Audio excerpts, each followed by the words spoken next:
Cavana adorait les sciences en général, et en particulier les sciences humaines et les sciences qui parlaient des animaux. Tout le monde connaît son amitié pour les animaux, et les humains en faisaient partie.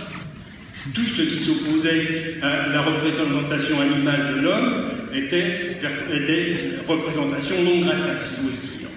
Alors, cette réflexion, ça n'a pas si mal marché. Il y avait même des gens qui, des fois, faisaient des commentaires. Après mon départ, elle a connu quelques hoquets, mais maintenant, elle est magnifiquement représentée par le talentueux petit-fils Ketty qui va prendre la parole après moi. Et elle continue, donc c'est très bien, puisque la science se répand ailleurs comme une maladie. Cavana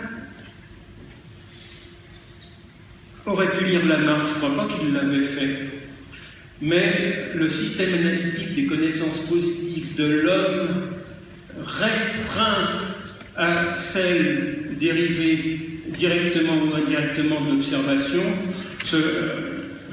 restreinte à celle limitée directement ou indirectement à l'observation, c'est quelque chose de fondamental. Ça veut dire que les croyances doivent être expulsées de la science. Et Cavana a écrit des textes magnifiques, en particulier dans son apostrophe au Cubéni, un livre magnifique, dans lequel il démolit toute référence non scientifique dans la science. Il ne faut pas que la science soit une affaire de croyance, il ne faut pas que ce soit des traditions qui se perpétuent, il ne faut pas que ce soit des personnalités qui imposent des dictatures, il faut qu'elles soient ouvertes, il faut qu'elles débattent, il n'y a pas d'a priori, tout peut être remis en question.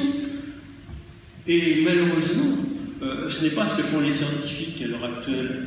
Si seulement la lettre ouverte au Cubéni de Cavana était lue et constituait la base de l'épistémologie dans les laboratoires. Si on ne passait pas son temps à chanter des personnalités, des prix Nobel, des people de la science, des génies de la science. Non, la science, c'est des mecs qui font du boulot dans des laboratoires, des tas de gens, la plupart il n'en reste rien, quelques-uns il en reste quelque chose, c'est des mecs, c'est aussi des filles.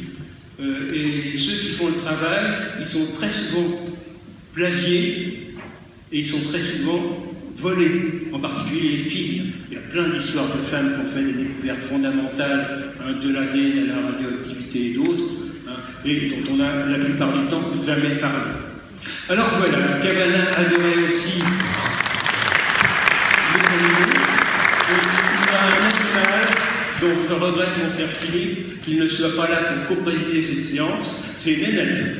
Nénette, orang-outan au jardin des plantes, à la ménagerie, qui est toujours là, et avec Virginie, Cavana allait très souvent la voir, Pollack allait souvent la voir aussi, et puis des tas de gens adorent Nénette, et Nénette a son caractère, surtout maintenant qu'elle a un certain âge. Si vous allez la voir, la plupart du temps, elle vous méprise, elle refuse de vous regarder.